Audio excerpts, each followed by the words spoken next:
प्रेम से बोलिए श्री सत्यनारायण भगवान की जय। आज पूर्णिमा के दिन श्री सत्यनारायण भगवान की कथा पढ़ी अथवा सुनी जाती है। श्री सत्यनारायण भगवान की कृपा से इस कथा को पढ़ने वाले और सुनने वाले सभी भक्तों की मनोकामना पूर्ण हो, उनके जीवन में सुख समृद्धि शांति भरपूर हो। आप सभी श्रोताओं से निवेदन है, कृपा करके इस कथा को अधूरा ना सुनिएगा। आइए कथा आरंभ करते हैं। एक समय की बात है, नैशिरण्य तीर्थ में शोनिकादि 88,000 ऋषियों ने श्री सूत जी से पूछा, हे प्रभु, इस कलयुग में वेद विद्या रहित मनुष्यों को प्रभु भक्ति किस प्रकार मिल सकती है तथा उनका उद्धार कैसे होगा। मुनि श्रेष्ठ, कोई ऐसा तप बताइए जिससे थोड़े समय में ही पुण्य मिले और मनवांछित फल भी मिल जाए। इस प्रकार की कथा सुनने की हम इच्छा रखते हैं। सर्वशास्त्रों के ज्ञाता सूत जी बोले, हे वैष्णवों, मैं पूज्य आप सभी ने प्राणियों के हित की बात पूछी है, इसलिए मैं एक ऐसे श्रेष्ठ व्रत को आप लोगों को बताऊंगा जिसे नारद जी ने लक्ष्मी नारायण जी से पूछा था और लक्ष्मीपति ने मुनि श्रेष्ठ नारद जी को कहा था। आप सभी इसे ध्यान से सुनिए। एक समय की बात है, योगीराज नारद जी दूसरों के हित की इच्छा के लिए अनेकों लोगों में घूमते हुए मृत्यु लोक में आ पहुँचे। यहाँ उन्होंने अनेक योनियों में जन्मे प्राय सभी मनुष्यों को अपने कर्मों द्वारा अनेकों दुखों से पीड़ित देखा। उनका दुख देख नारद जी सोचने लगे कि ऐसा यत्न किया जाए कि जिससे करने से निश्चित रूप से मानव के दुखों का अंत हो जाए। इसी विचार पर मनन करते हुए वह विष्णु लोक में गए। वहां वह देवों के ईश भगवान नारायण की स्तुति करने लगे, जिनके हाथों में शंख चक्र गदा और पद्म थे, गले में वरमाला पहने हुए थे। स्तुति करते हुए नारद जी बोले, हे भगवान, आप अत्यंत शक्ति से संपन्न हैं। मन तथा वाणी भी आपको नहीं पा सकती। आपका आदि मध्य तथा अंत नहीं है। निर्गुण स्वरूप सृष्टि के कारण भक्तों के दुख को दूर करने वाले आपको मेरा नमस्कार है। नारद जी की स्तुति सुन विष्णु भगवान बोले, हे मुनि श्रेष्ठ, आपके मन में क्या बात है?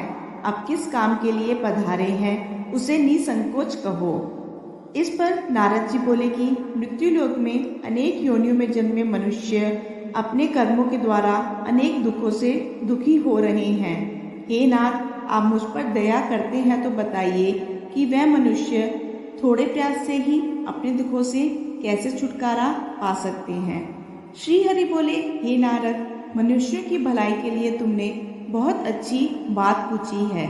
जिसके करने से मनुष्य मोह से छूट जाता है, वह बात मैं कहता हूँ, उसे सुनो। स्वर्ग लोक व मृत्यु लोक दोनों में एक दुर्लभ उत्तम व्रत है जो पुण्य देने वाला है। आज प्रेम वश होकर मैं उसे तुमसे कहता हूँ। श्री सत्यनारायण भगवान की यह व्रत अच्छी तरह विधान पूर्वक करके मनुष्य तुरंत ही यहाँ सुख भोग कर मरने पर मोक्ष पाता है। श्री हरि के वचन सुनकर नारद जी बोले कि उस व्रत का फल क्या है और उसका विधान क्या है। यह व्रत किसने किया था? इस व्रत को किस दिन करना चाहिए? सभी कुछ विस्तार से बताइए। नारद जी की बात सुनकर श्री हरि बोले, दुख व शोक को दूर करने वाला यह व्रत सभी स्थानों पर विजय दिलाने वाला है। मानव को भक्ति व श्रद्धा के साथ शाम को सत्यनारायण की पूजा धर्मपरायण होकर ब्राह्मणों व बंधुओं के साथ करनी चाहिए। भक्ति भाव से ही नैवेद्य, केले का फल, घी, दूध और गेहूं के आटे का सवाया ले। गेहूं के स्थान पर साठी का आटा, शक्कर तथा गुड़ लेकर भी सभी भक्षण योग्य पदार्थों को मिलाकर भगवान का भोग लगाएं। ब्राह्मणों सहित बंधु बांधवों को भी भोजन कराएं। इसके बाद स्वयं भोजन करें। भजन कीर्तन के साथ भगवान की भक्ति में लीन हो जाएं। इस तरह से सत्यनारायण भगवान का यह व्रत करने पर मनुष्य की सारी इच्छाएं निश्चित रूप से पूरी होती हैं। इस कलिकाल अर्थात कलयुग में मृत्यु लोक में मोक्ष का यही एक सरल उपाय बताया गया है। इति श्री सत्यनारायण व्रत कथा का प्रथम अध्याय संपूर्ण। श्री सत्यनारायण कथा द्वितीय अध्याय। सूत जी बोले, हे ऋषियों, जिसने पहले समय में इस व्रत को किया था उसका इतिहास कहता हूँ। ध्यान से सुनो। सुंदर काशीपुर नगरी में एक अत्यंत निर्धन ब्राह्मण रहता था। भूख प्यास से परेशान वह धरती पर घूमता रहता था। ब्राह्मणों से प्रेम करने वाले भगवान ने एक दिन ब्राह्मण का वेश धारण कर उसके पास जाकर पूछा, हे विप्र, नित्य दुखी होकर तुम पृथ्वी पर क्यों घूमते हो? दीन ब्राह्मण बोला, मैं निर्धन ब्राह्मण हूँ, भिक्षा के लिए धरती पर घूमता हूँ। हे भगवान, यदि आप इसका कोई उपाय जानते हो तो बताइए। विद ब्राह्मण कहते हैं कि सत्यनारायण भगवान मनोवांछित फल देने वाले हैं, इसलिए तुम उनका पूजन करो। इसे करने से मनुष्य सभी दुखों से मुक्त हो जाता है। वृद्ध ब्राह्मण बनकर आए सत्यनारायण भगवान उस निर्धन ब्राह्मण को व्रत का सारा विधान बताकर अंतर्ध्यान हो गए। ब्राह्मण मन ही मन सोचने लगा कि जिस व्रत को विद ब्राह्मण करने का कह गए हैं मैं उसे जरूर करूँगा। यह निश्चय करने के बाद उसे रात में नींद नहीं आई। वह सवेरे उठकर सत्यनारायण भगवान के व्रत का निश्चय कर भिक्षा के लिए चला गया। उस दिन निर्धन ब्राह्मण को भिक्षा में बहुत धन मिला, जिससे उसने बंधु बांधवों के साथ मिलकर श्री सत्यनारायण भगवान का व्रत संपन्न किया। भगवान सत्यनारायण का व्रत संपन्न करने के बाद वह निर्धन ब्राह्मण सभी दुखों से छूट गया और अनेक प्रकार की संपत्तियों से युक्त हो गया। उसी समय से यह ब्राह्मण हर माह इस व्रत को करने लगा। इस तरह से सत्यनारायण भगवान के व्रत को जो मनुष्य करेगा वह सभी प्रकार के पापों से छूटकर मोक्ष को प्राप्त होगा। जो मनुष्य इस व्रत को करेगा वह भी सभी दुखों से मुक्त हो जाएगा। सूत जी बोले, इस तरह से नारद जी से नारायण जी का कहा हुआ श्री सत्यनारायण व्रत को मैंने तुमसे कहा। हे विप्रो, मैं अब और क्या कहूँ? ऋषि बोले, हे मुनिवर, संसार में उस विप्र से सुनकर और किस किस ने इस व्रत को किया, हम सब इस बात को सुनना चाहते हैं। इसके लिए हमारे मन में श्रद्धा का भाव है। सूत जी बोले, हे मुनियों, जिस जिसने इस व्रत को किया वह सब सुनो। एक समय वही विप्र धन व ऐश्वर्य के अनुसार अपने बंधु बांधवों के साथ इस व्रत को करने को तैयार हुआ। उसी समय एक लकड़ी बेचने वाला बूढ़ा आदमी आया और लकड़ियां बाहर रखकर अंदर ब्राह्मण के घर में गया। प्यास से दुखी वह लकड़हारा उनको व्रत करते देख विप्र को नमस्कार कर पूछने लगा कि आप यह क्या कर रहे हैं तथा इसे करने से क्या फल मिलेगा, कृपया मुझे भी बताइए। ब्राह्मण ने कहा कि सब मनोकामनाओं को पूर्ण करने वाला यह सत्यनारायण भगवान का व्रत है। इसकी कृपा से ही मेरे घर में धन्य धान्य आदि की वृद्धि हुई है।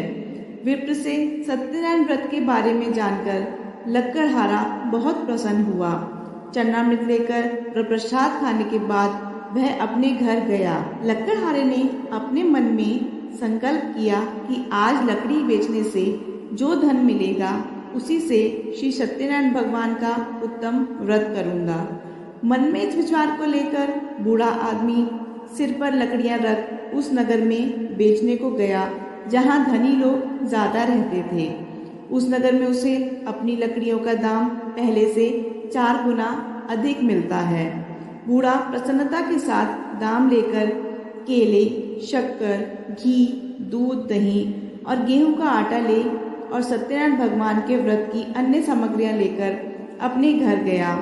वहां उसने अपने बंधु बांधवों को बुलाकर विधि विधान से सत्यनारायण भगवान का पूजन और व्रत किया। इस व्रत के प्रभाव से वह बूढ़ा लकड़हारा धन, पुत्र आदि से युक्त होकर संसार के समस्त सुख भोग अंतकाल में वैकुंठ धाम चला गया। इति श्री सत्यनारायण व्रत कथा का द्वितीय अध्याय संपूर्ण। श्री सत्यनारायण कथा तृतीय अध्याय। सूत जी बोले, हे श्रेष्ठ मुनियों, अब आगे की कथा कहता हूँ। पहले समय में उल्कामुख नाम का एक बुद्धिमान राजा था। वह सत्यवता और जितेंद्रिय था। प्रतिदिन देवस्थानों पर जाता था और निर्धनों को धन देकर उनके कष्ट दूर करता था। उसकी पत्नी कमल के समान मुख वाली तथा सती साध्वी थी। भद्रशिला नदी के तट पर उन दोनों ने श्री सत्यनारायण भगवान का व्रत किया। उसी समय साधु नाम का एक वैश्य आया।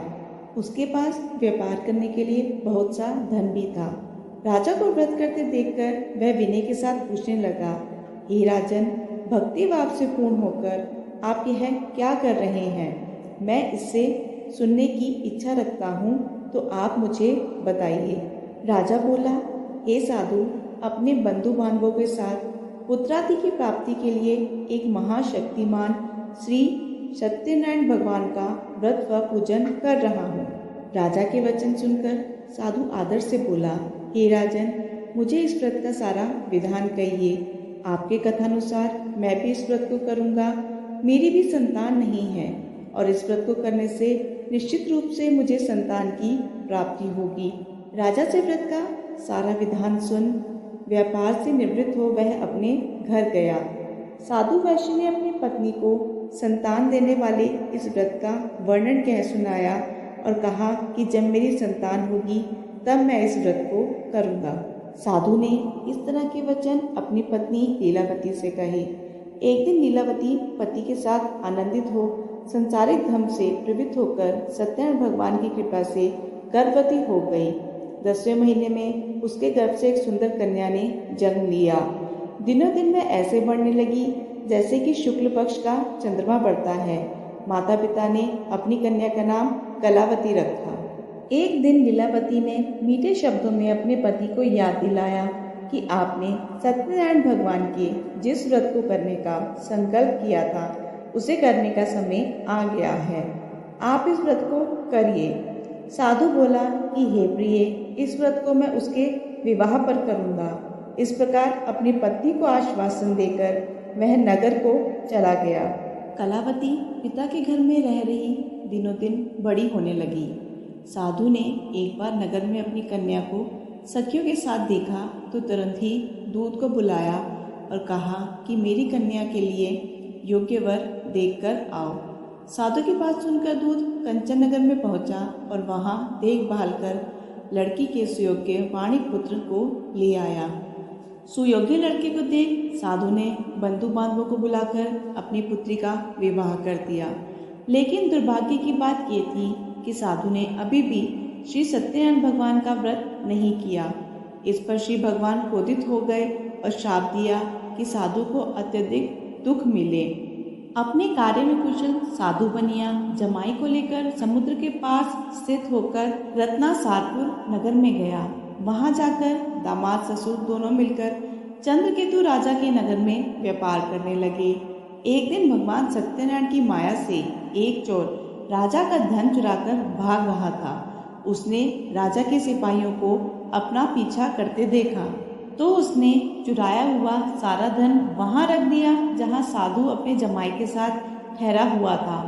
राजा के सिपाहियों ने साधु वैश्य के पास राजा का धन पड़ा देखा तो वह ससुर जमाई दोनों को बांधकर प्रसन्नता से राजा के पास ले गए और कहा कि उन दोनों चोरों को हमने पकड़ लिया है, आप आगे की कार्यवाही की आज्ञा दें। राजा की आज्ञा से उन दोनों को कठिन कारावास में डाल दिया गया और उनका सारा धन भी छीन लिया गया। श्री सत्यनारायण भगवान के शाप से साधु की पत्नी भी बहुत दुखी हुई। घर में जो धन रखा था उसे चोर चुरा के ले गए। शारीरिक तथा मानसिक पीड़ा व भूख प्यास से अति दुखी हो अन्न की चिंता में कलावती एक ब्राह्मण के घर गई। वहां उसने श्री सत्यनारायण भगवान का व्रत होते हुए देखा, फिर कथा भी सुनी। वह प्रसाद ग्रहण कर रात को घर वापिस आई। माता ने कलावती से पूछा कि हे पुत्री, अब तक तुम कहाँ थी, तेरे मन में क्या है? कलावती ने अपनी माता से कहा, हे माता, मैंने एक ब्राह्मण के घर में श्री सत्यनारायण भगवान का व्रत देखा है। कन्या के वचन सुन लीलावती भगवान के पूजन की तैयारी करने लगी। लीलावती ने परिवार व बंधुओं सहित सत्यनारायण भगवान का पूजन किया और उनसे वर मांगा कि मेरे पति तथा जमाई शीघ्र घर आ जाएं। साथ ही यह भी प्रार्थना करी कि हम सबका अपराध क्षमा करें। श्री सत्यनारायण भगवान इस व्रत से संतुष्ट हो गए और राजा चंद्रकेतु को सपने में दर्शन देकर कहा, हे राजन, तुम उन दोनों वैश्यों को छोड़ दो और तुमने उनका जो धन लिया है उसे वापस कर दो। अगर तुमने ऐसा नहीं किया तो मैं तुम्हारा धन, राज्य व संतान सभी को नष्ट कर दूंगा। राजा को यह कहकर भगवान अंतर ध्यान हो गए। प्रातःकाल सभा में राजा ने अपना सपना सुनाया। फिर बोले कि बाणिक पुत्रों को कैद से मुक्त कर सभा में लाओ। दोनों ने आते ही राजा को प्रणाम किया। राजा मीठी वाणी में बोला, एक महानुभावो, भाग्यवश ऐसा कठिन दुख तुम्हें प्राप्त हुआ है, लेकिन अब तुम्हें कोई भय नहीं है। ऐसा कह राजा ने उन दोनों को नए वस्त्र भूषण भी पहनाए और जितना धन उनका लिया था उससे दोगुना धन वापस कर दिया। दोनों वैश्य अपने घर को चल दिए। इति श्री सत्यनारायण व्रत कथा का तृतीय अध्याय संपूर्ण। श्री सत्यनारायण कथा चतुर्थ अध्याय। सूत जी बोले, वैश्य ने मंगलाचार कर अपनी यात्रा आरंभ की और अपने नगर की ओर चल दिए। उनके थोड़ी दूर जाने पर एक दंडी वेशधारी श्री सत्यनारायण ने उनसे पूछा कि हे साधु, तेरी नाव में क्या है? अभिमानी वाणिक हंसता हुआ बोला, हे दंडी, आप क्यों पूछते हो? क्या धन लेने की इच्छा है? मेरी नाव में तो बेल व पत्ते भरे हुए हैं। वैश्य के कठोर वचन सुन भगवान बोले, तुम्हारा वचन सत्य हो। दंडी ऐसे वचन कह वहां से दूर चले गए। कुछ दूर जाकर समुद्र के किनारे बैठ गए।